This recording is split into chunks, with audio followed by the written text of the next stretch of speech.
नमस्कार, अनीता ट्यूटोरियल में फिर से आपका स्वागत है। आज हम सिंपल ब्लाउज बनाएंगे और स्टिचिंग भी करेंगे। तो इस तरीके से मैंने ये प्रिंटेड फैब्रिक लिया है और ये प्योर कॉटन है। तो ये ब्लाउज की साइज थोड़ी सी बड़ी है, यानी 42 इंची में हमें बनाना है। तो मैंने यहाँ पर इसको 1 मीटर में लिया है। स्लीव भी हम थोड़ी बड़ी बनाएंगे। इस मेजरमेंट के हिसाब से मैंने इसे 1 मीटर में लिया है। तो सबसे पहले हम फैब्रिक को खोलेंगे। जो फैब्रिक मेरे पास है उसकी विड्थ थोड़ी ज़्यादा है। जैसे कि हम ब्लाउज की पीस लेके आते हैं या थान में से लेके आते हैं, उसकी जो विड्थ होती है वो कम होती है, अर्ज कम होता है। इसकी अर्ज ज़्यादा है। यहाँ पर 22 इंच में है ये और लंबाई हमने इसकी 1 मीटर में ली है। कई बहनों का कहना है कि हमें अच्छे से टक्स पॉइंट लगाना नहीं आता या फिर हमारे आर्म होल्स गिर जाते हैं और हमारे आर्म होल पर झोल आता है। तो किस तरीके से हमें कटिंग करनी चाहिए ताकि हमारा परफेक्ट ब्लाउज बैठे, फिटिंग अच्छी बैठे, तो वही आपकी डाउट में यहाँ पर सॉल्व करूँगी। तो चलिए स्टार्ट करते हैं। देखिए, ये मैंने फैब्रिक को डबल में इस तरीके से डबल में इसे फोल्ड किया है और जो ब्लाउज हम बना रहे हैं वो 42 इंच में है, यानी चेस्ट इसकी 42 इंच है। तो चलिए इसकी मार्किंग कर लेते हैं। तो सबसे पहले हम बैक पार्ट निकालेंगे, इसके लिए मार्किंग करेंगे। तो यहाँ मैंने डबल फोल्ड इसको बिछा लिया है। ये ओपन साइड इधर है और जो फोल्डेड साइड है वो मेरी तरफ है। तो सबसे पहले हम ब्लाउज की लेंथ लगाएंगे। तो यहाँ पर मैं लेंथ ले रही हूँ 16 इंच। यहाँ पर 16 इंच पर मार्क लगाया क्योंकि इसमें हमने मार्जिन भी ले लिया नीचे से फोल्ड करने के लिए। इसके बाद में लेंगे हम शोल्डर। तो शोल्डर ले रही हूँ मैं यहाँ पर 6 इंच। इन दोनों पॉइंट को मिला के इस लाइन को सीधी कर लेंगे। अब यहाँ पे देखिए मैंने शोल्डर 6 इंच लिया है क्योंकि ब्लाउज में हमें शोल्डर कम ही लेने होते हैं, नहीं तो हमारे फिर शोल्डर नीचे उतरने लगते हैं। तो इसलिए हमें शोल्डर कम लेना है। अगर आप और बहुत ज़्यादा डीप नेक बना रहे हो तो आपको शोल्डर 5.5 इंच ही लेना चाहिए, तब जाके आपका ब्लाउज शोल्डर पर रुकेगा, नहीं तो नीचे ही गिरने लग जाएगा। आपको यहाँ पर अगर डीप नेक बनाना है तो आप शोल्डर 5.5 या 5 इंची के नाप में लीजिए। यहाँ पर मैं नेक थोड़ा छोटा बना रही हूँ, इसलिए मैंने यहाँ पर 6 इंच लिया है। अब यहाँ से हम आर्म होल के लिए मार्क करेंगे। आर्म होल में ले रही हूँ 6.5 इंच। इस पॉइंट से इन दोनों पॉइंट्स को हम सीधा कर लेंगे। आर्म होल वाली पॉइंट को हम सीधा करेंगे। अब हम चेस्ट की मार्किंग करेंगे। तो चेस्ट यहाँ पर 42 है, तो 42 का 4th भाग 10.5 होता है। तो यहाँ पर हम 10.5 पर मार्क करेंगे। ये 10.5 हो गया। अब इन दोनों पॉइंट्स को भी मिला देंगे। अब यहाँ पर हम 1.5 से 2 इंची मार्जिन ले लेंगे। तो मैं यहाँ पर 1.5 इंची मार्जिन ले रही हूँ। तो ये हमारा मार्जिन वाला पॉइंट हो गया। अब इसे भी हम मिला देंगे। इस तरीके से हमारी आर्म होल और शोल्डर की मार्किंग कंप्लीट हुई। अब इस वाले पॉइंट को हम नीचे से मिला देंगे और इसे सीधा कर देंगे। कमर यहाँ पर 36 इंच है, तो कमर की मार्किंग करेंगे। वैसे हमने इसे सीधा कर दिया है। आप कमर की मार्किंग लगा के बाद में भी इसे इस तरीके से तिरछे में कटिंग कर सकते हो। तो मैं यहाँ पर कमर की मार्किंग लगा रही हूँ। तो यहाँ पर 36 का 4th भाग लगाएंगे 9 इंच इस तरह से, और आधा इंची हम लेंगे टक्स के लिए और 1.5 इंची हम लेंगे इसमें मार्जिन। तो इस तरीके से ये वाला पॉइंट हमारा कुछ इस तरह से तिरछे में लग जाएगा, यानी सीधा ना लगा के इसे तिरछे में भी मार्क कर सकते हो। तो ये हमारा बैक पार्ट की मार्किंग हुई। अब हम आर्म होल की राउंडिंग करेंगे। तो इस वाली लाइन का हम हाफ कर लेंगे। तो ये यहाँ पर हमारी 6.5 का 3.25 होता है। तो इस तरीके से यहाँ से हम इस पर हाफ करेंगे और इसे यहाँ से राउंड कर देंगे। ये आर्म होल का शेप देंगे। ये हमारी बैक पार्ट की मार्किंग कंप्लीट हुई। अब हम नेक की मार्किंग करेंगे। तो नेक यहाँ पर मैं बहुत कम ले रही हूँ। चौड़ाई लेंगे हम 3 इंच। ये बैक नेक है और इसकी नीचे से लंबाई ले रही हूँ मैं 6 इंच। अब इस चौकोर बॉक्स बना लेंगे इस तरह से। यहाँ पर हम टक्स पॉइंट लगाएंगे। तो जिधर हमारा फोल्ड है उधर से हम 4.5 इंच पर पॉइंट लगाएंगे और 4.5 ही हम ऊपर की साइड लेंगे यहाँ, और इन दोनों पॉइंट्स को मिला देंगे इस तरह से। दोनों साइड हम आधा इंच लेंगे इस तरीके से और दोनों को पॉइंट को इस तरीके से हम मिला देंगे। ये हमारा टच पॉइंट हो जाएगा। बैक पार्ट की हम कटिंग कर लेते हैं। आर्म होल कट करेंगे और नीचे वाली साइड कट करेंगे, उसके बाद नेक कट करेंगे। तो देखिए ये बैक पार्ट हमने कट करके अलग कर लिया है। बिल्कुल सिंपल तरीके से बता रही हूँ, आपको अच्छे से समझ में आएगा। अब देखिए हमारे पास ये फैब्रिक साइड में, ये फैब्रिक बचा हुआ है। अब इधर हमारा फोल्ड ओपन है और इधर हमारा फोल्ड है। जैसे हमारा फैब्रिक है वैसे वैसे हमें इसे रख लेना है। अब हमें क्या करना है, बैक पार्ट को इस तरीके से इधर की साइड रख लेना है। तो देखिए हमने बैक पार्ट को इसके ऊपर बिछा लिया है और फैब्रिक को वेस्टेज नहीं होने दे रहे। ये साइड में हमें अनुमान लगाना है कि अभी हमें बेल्ट भी निकालनी है। तो देखिए यहाँ तक हमारे आर्म होल आ रहे हैं। ये फैब्रिक हमारे पास काफ़ी अच्छी लंबाई चौड़ाई में बच रहा है। इधर हमने बिल्कुल जो कटिंग है वहाँ से इसे बिल्कुल अड़ा के लिया है इस तरीके से। देखिए यहाँ पर हमारा वेस्टेज फैब्रिक नहीं लिया है हमने, और यहाँ पर भी हमारी ये यहाँ से लिया हमने, ये ओपन है इतना सा ये फैब्रिक। तो यहाँ से हमारी पट्टियाँ निकल जाएंगी दोनों आयुक की। इसके बाद में देखिए ये हमारे पास शेष फैब्रिक बचा हुआ है। देखिए यहाँ पर भी हमारे पास ये फैब्रिक, इसके बाद में फैब्रिक इतना बचा हुआ है। यहाँ पर हम स्लिप निकालेंगे तो खड़ी में ही हमारी स्लिप निकल जाएगी। तो ये देखिए यहाँ पर स्लिप मुझे 9 इंच में चाहिए। उसके बाद में भी हमारे पास फैब्रिक इतना बचा हुआ है। तो स्लीव्स को हम इसी में से फोल्ड कर लेंगे। तो यानी हमारे पास काफ़ी फैब्रिक बचा हुआ है, ये साइड में बचा हुआ है। तो यहाँ पर देखिए इसमें से हम जो हमारी आडी पट्टियाँ निकालेंगे वो निकल सकती है। अदरवाइज इसमें आप कंट्रास्ट में भी पाइपिंग लगा सकते हैं। जैसे इसमें ग्रीन बूटी है तो मैं ग्रीन वाली फैब्रिक की इसमें पाइपिंग लगाऊंगी, तो ये कपड़ा हमारे पास सेफ बच जाएगा। तो इसके बाद में देखिए हमारे पास काफ़ी अच्छा फैब्रिक बचा हुआ है, यानी ब्लाउज हम बहुत अच्छे से निकाल सकते हैं। तो अब हम फ्रंट पार्ट निकालेंगे। तो फ्रंट पार्ट के लिए मैंने बैक पार्ट को इस पर बिछा लिया है। अब जैसे ही इस पर हमने बिछाया है, एक बार तो हम इसी तरीके से इसकी मार्किंग कर लेंगे बैक पार्ट के हिसाब से। इसी तरीके से हम इसकी मार्किंग करेंगे। अब इसे हम इस पे से हटा लेंगे। ये हमने बैक पार्ट की मार्किंग की है। अब इसमें हमें घटा बढ़ी करनी है, क्योंकि जो बिगनर होते हैं उन्हें बहुत कम समझ में आता है मार्क इंची टेप से मार्किंग लगाने का।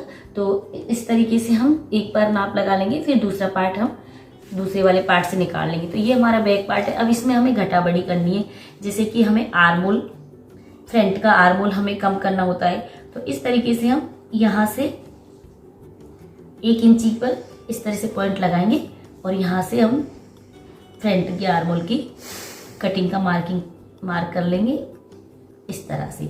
यहाँ से हम इस तरह से करेंगे और इस वाले पॉइंट पर इसे मिला देंगे।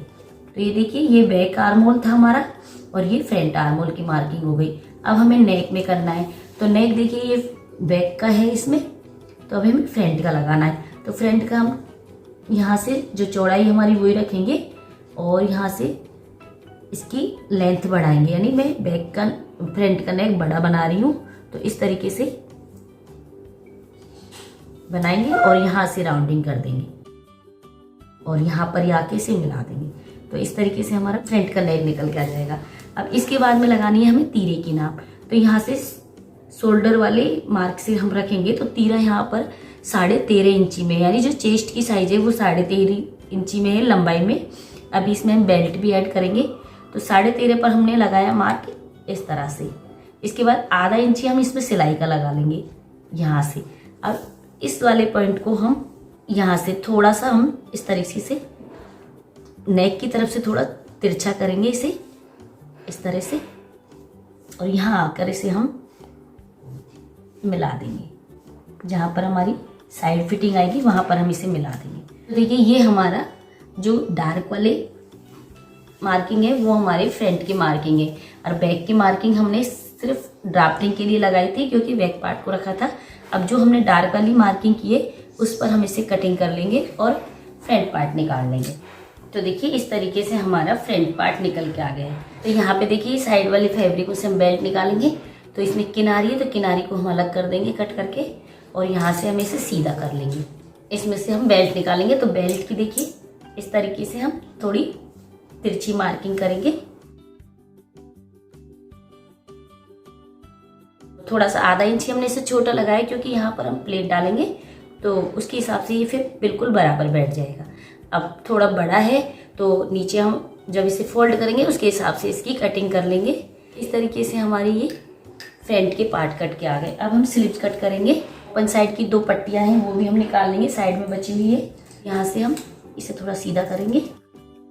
ये 2 पट्टियां हमारी आई हुक की निकल के आई है। हमारे पास सीधा फैब्रिक बच गया है।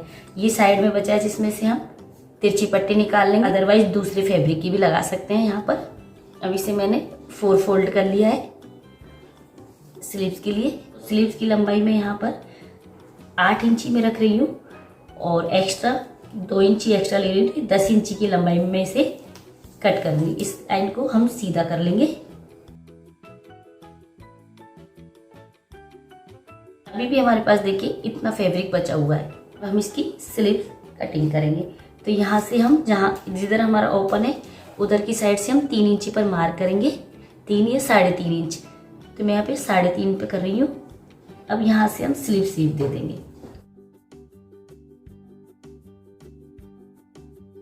अब नीचे मोहरी की मार्किंग करेंगे।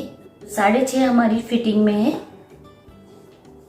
और 1.5 से 2 इंची हम इसकी मार्जिन ले लेंगे। 6.5 इंच हमारे आर्मोल था और 2 इंच हम उसमें एक्स्ट्रा लेंगे, तो 8.5 इंच हो गई। और आधा इंच आप ले सकते हो, तो 9 इंची में मैं इसकी यहाँ मार्किंग लगा रही हूँ। तो यहाँ पर हम इस पॉइंट को मिला देंगे, हम इसकी कटिंग कर देंगे। अब हम फ्रंट आर्मोल कट करेंगे। तो इस तरह से हम इसे खोल लेंगे, उल्टे से उल्टे या फिर सीधा से सीधे मिलाकर, और फिर हम फ्रंट आर्मोल की कटिंग करेंगे। तो यहाँ से हम हल्की सी मार्किंग करते हुए फैब्रिक की कटिंग कर देंगे। इस तरह से हमें फ्रंट कट कर लेना है। यहाँ से हम सेंटर कट लगा देंगे स्लीव पर और यहाँ से हम जितना हमें फोल्ड करना है उतना कट लगा देंगे। स्लीव्स कट के कंप्लीट हो गई। अब हम इसे एक तरफ कर देते हैं। हमारा बैक पार्ट हो गया। इस तरीके से फ्रंट कट है हमारा। अब इस पर हम प्लेट वाली मार्किंग करेंगे। ये हमारा फ्रंट पार्ट है। अब इसमें हमें टक्स पॉइंट लगाने हैं। तो यहाँ पर देखिए जिधर हमारा नेक है आई हुक लगेगी, उधर की साइड से हम 4.5 इंच पर एक पॉइंट लगाएंगे। इस तरह से 2 इंची हम ऊपर की साइड पॉइंट लगाएंगे। अब इस लाइन को हम सीधा कर देंगे। यहाँ से हम 2 इंची पर एक पॉइंट इधर लगाएंगे और 2 इंची का पॉइंट हम यहाँ लगाएंगे इस तरह से, और 2 इंची पर ही हम इधर लगाएंगे इस तरह से। तो ये 4 पॉइंट हम लगा लेंगे 4 टक्स के लिए। इन्हें डार्क कर लेंगे इस तरह से। अब हम इसको स्केल से मिला देंगे। तो यहाँ पर देखिए इस वाले पॉइंट को हम यहाँ मिलाएंगे। इस तरीके से हमारे ये टक्स पॉइंट लग जाएंगे और ये हमारी बेल्ट रहेगी इसमें। तो इसके बाद में यहाँ पर हम प्लेट डालेंगे। तो ये बेल्ट का जो छोटा साइज है वो भी इसमें बराबर से आके बिल्कुल फिक्स बैठेगा इस तरह से। इसे हम दूसरे वाले पे रख के उस पर ट्रेस कर लेंगे। तो ये पॉइंट हमारे दूसरे वाले पर भी आ जाएंगे। अब इसे भी हम एक तरफ कर देते हैं। अब देखिए मैं यहाँ पर सेम पट्टी में पाइपिंग नहीं लगा रही हूँ। जो इसका ये इसमें थोड़ी सी कंट्रास्ट कलर है उसके हिसाब से मैंने यहाँ पर फैब्रिक लिया है और उसी से हम तिरछी पट्टी कट करेंगे। तो इसकी हम पाइपिंग लगाएंगे। तो यहाँ पर मैं तिरछी पट्टी भी कट कर लेंगे। तो इस तरीके से देखिए मैंने ये तिरछी पट्टी कट कर ली है। मैंने 3-4 ही करी है क्योंकि हमने यहाँ पे नेक ज़्यादा डीप नहीं किया है, तो इतनी ही काफ़ी है। तो चलिए अब इसे सिलना शुरू कर देते हैं। सबसे पहले हमें ये पॉइंट्स की पर सिलाई लगानी है, टच पॉइंट पर लगानी है। तो इस तरीके से हम यहाँ पर देखिए इसे मिला लेंगे और यहाँ पर हम जहाँ पर हमने 2 इंची तक मार्क लगाया वहाँ तक हम तिरछे में सिलाई करेंगे। इस तरह से हमें लगाना है। अब यहाँ पर हमें थोड़ी थोड़ी सी सिलाई लगानी है, लेकिन यहाँ पर जो हमारे आर्मोल वाला टक्स है उसको हम थोड़ा ज़्यादा लगाएंगे। यहाँ से तो हम बिल्कुल सेम मिला लेंगे। यहाँ से देखिए हम कम से कम आधा इंची फैब्रिक को भरते हुए लगाना है, क्योंकि यहाँ पर हमारा आर्मोल कटिंग करने के बाद में अरेब हो जाता है और उसकी साइज बढ़ जाती है। तो यहाँ पर हमें ज़्यादा लगाना है। यहाँ पर देखिए हमारे आर्मोल की साइज कम हो जाएगी। प्लेट का फैब्रिक ज़्यादा भर के लेंगे तो जैसे गोलाई देते हैं तो ये साइज इसकी बढ़ जाती है, तो इसलिए हमारे आर्महोल थोड़े लूज रह जाते हैं। इसकी वजह से ये हमारे ब्लाउज पे यहाँ पर थोड़ी सी लूजिंग आती है और यहाँ पर फैब्रिक इकट्ठा हो जाता है तो उसमें झोल सा आता है। तो इसलिए यहाँ पर जब भी आप इस प्लेट को डालो तो थोड़े फैब्रिक ज़्यादा लो भर के। हमारी ये वाली पॉइंट रही तो इसको भी हम इस तरह से यहाँ से भी थोड़ा सा इसमें भी ज़्यादा लेंगे हम। तो देखिए इस तरह से आप अगर लगाओगे तो आपका कफ इस तरह से बन के आएगा। तो देखिए सीधे से सीधा मिलाएंगे इस तरह से सेम तरीके से हम दूसरी साइड को भी तैयार कर लेंगे। तो देखिए दोनों को हमें इस तरीके से तैयार कर लेना है। अब ये थोड़ा ब्लाउज बड़ा साइज का है, इसलिए अब यहाँ पर देखिए ये वाले जो तीरे वाली बेल्ट लगाइए वो जॉइंट हमारा मिल जाना चाहिए, तभी हमारे ब्लाउज अच्छी फिनिशिंग में दिखता है। आई हुक पट्टी लगा लेंगे, इस तरह से रखेंगे, एक ओवर स्टिच करेंगे और नीचे की साइड इसे फोल्ड कर देंगे। दूसरी वाली साइड पर हम हुक वाली पट्टी लगाएंगे, तो इसे हम नीचे की साइड से शुरू करेंगे और यहाँ इसे इसमें किनारी वाला फैब्रिक लिया है हमने पट्टी में, तो इसे डायरेक्ट हम इस तरह से फोल्ड करके ओवर स्टिच कर देंगे। इस तरह से हमारी ये दोनों पट्टी लग के कंप्लीट हो गई। ये देखिए यहाँ से नेक मिला लेंगे। अब दोनों पार्ट्स कंप्लीट हो गए। अब इसी तरह हम इस पर बैक पार्ट को ज्वाइन करेंगे, शोल्डर को आमने सामने रखते हुए और इसकी शोल्डर ज्वाइन कर देंगे।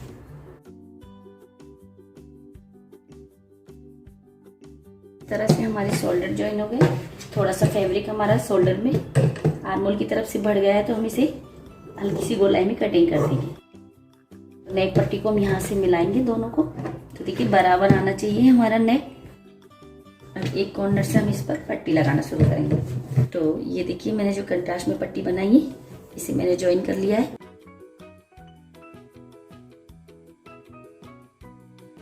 तो इस तरह से हम इसे लगा लेंगे, एंड में इसकी एक्स्ट्रा फैब्रिक रखते हुए कटिंग कर देंगे। अब इसमें नेक पर छोटे छोटे हम कट लगाएंगे सिलाई को बचाते हुए।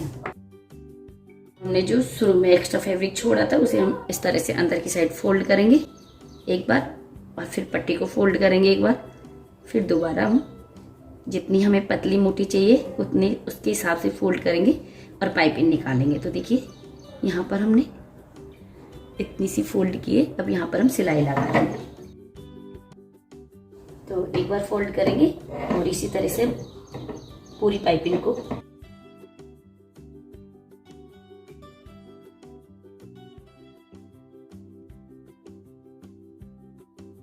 लास्ट का जो हमने फैब्रिक रखा उसे भी हम थोड़ा सा कम करेंगे कट करके, और इसे एंड में भी हम इस तरीके से शुरू में फोल्ड किया था वैसे फोल्ड करेंगे और फिर पाइपिंग बना लेंगे। तो देखिए कितनी प्यारी यहाँ पर हमारी पाइपिंग लग के आई है।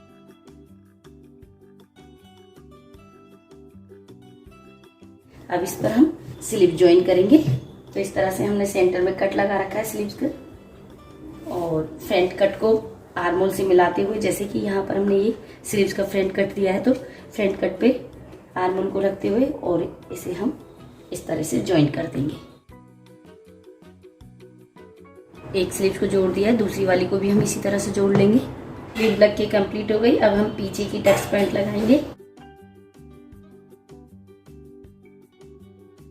अब नीचे से हम स्लीव्स को फोल्ड करेंगे और फिर भी साइड में से हम इसकी फिटिंग लगा देंगे। इस तरह से नीचे से हम इसका स्लीव का बॉटम फोल्ड कर लेंगे और यहाँ से हम साइड से इसकी फिटिंग टाका लगा के नीचे से भी हम इसे फोल्ड कर लेंगे। तो इसी के साथ हमारा ये ब्लाउज कंप्लीट हो जाएगा। नीचे से इसे फोल्ड करेंगे, उसके बाद हम यहाँ पर हमारी जो भी फिटिंग है वो फिटिंग की स्टिचिंग लगाएंगे। तो पहले हम नीचे से फोल्ड करेंगे इसे।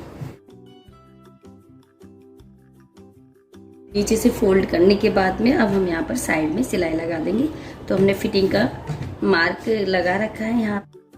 अब यहाँ पर स्लीव की 6.5 इंची की मोहरी लगानी है हमें। 6.5 इंची पर मार्क कर लेंगे, यहाँ तक हम इस पर सिलाई लगा देंगे। सिलाई को मिलाते हुए यहाँ पर इसे ऐड कर देंगे। अगर एक्स्ट्रा फैब्रिक है तो आप इसे कट करके निकाल दीजिए। दूसरी वाली साइड पर भी हम इसी तरह से फिटिंग टाका लगा लेंगे। यहाँ पर हम दोनों स्लीव्स की मोहरी को मिलाते हुए इस तरह से और मार्क कर लेंगे। तो ये थोड़ी बड़ी नाप में है। अब इसमें हम आई हुक लगाएंगे और ये पूरी तरह से कंप्लीट हो जाएगा। बेल्ट वाला ब्लाउज सिलना कितना सिंपल है, फटाक से ये सिल जाता है। इन्हीं टिप्स को आप फॉलो करते हुए अगर ब्लाउज बनाओगे तो आपको बहुत ही इजी लगेगा। ब्लाउज बनाना बहुत ही सिंपल लगेगा। तो यहाँ पर मेरे ये ब्लाउज सिल के कंप्लीट हो गया। उम्मीद है आपको मेरी वीडियो अच्छी लगी होगी। अच्छी लगी तो लाइक शेयर करें और मेरे चैनल को सब्सक्राइब करें। वीडियो देखने के लिए थैंक यू। मिलते हैं नेक्स्ट वीडियो में।